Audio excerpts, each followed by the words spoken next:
मकमा से तो पकड़िया जब तोरा हम पीछे पर तैयार रहा और पकड़िया में जे तो धन लिया तो धर्म नहीं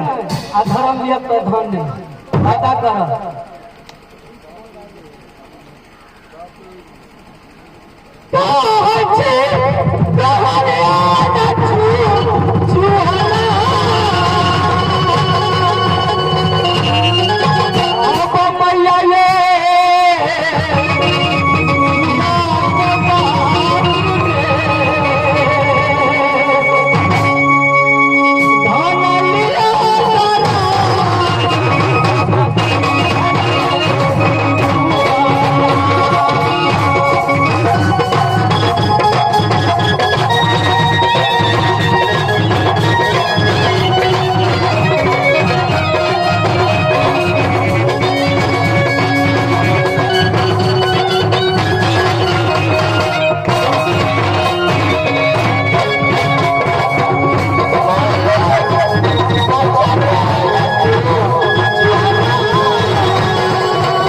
माता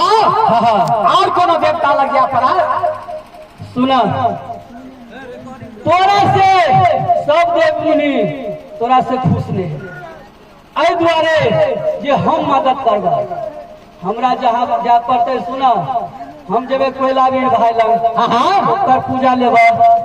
बहिन गंगा लग जेबे ओकरा पूजा दे कर सब पूजा देबे भक ने और हम तीनों गोरा मिलके तोरा मदद करब लेकिन मैया एकेटा बात के बीच में अर्चन कर दिले जे बेटा अगर पकड़िया में पहुंचे जय महल में चैन के नींद में रहे वही जब जेबे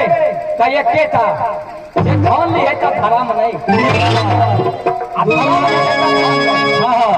ई माय तो मैया हमरा जरे बहुत धोखा के खेले नहीं तो धन नौकरी के न छलक तो तोरा धन चाहिए ना धर्म लेके तो तोर फर्ज नहीं। अच्छा ठीक है मैया चल देखल जाते ठीक है चलो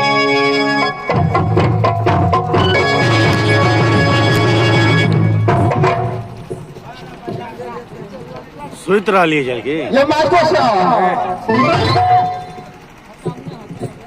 देखलिए चरवा एक कमा के लिए नहीं बदला तो हम लाइए ले लिए नहीं वाला भले पर नौकरी में खटा ले लिए ना मगर कोरा अब मगर कोरा के जो मैर नहीं मरल इसे मास्टर साहब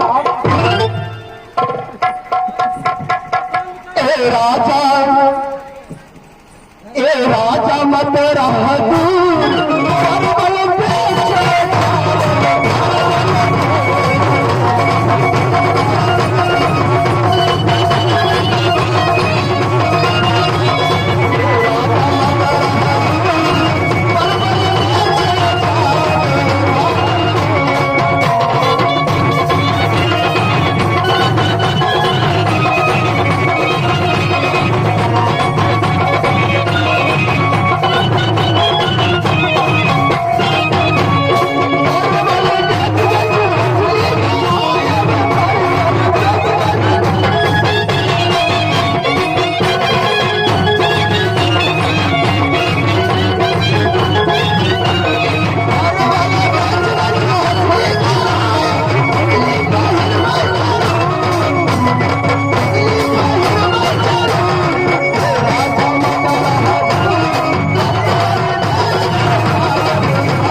भगल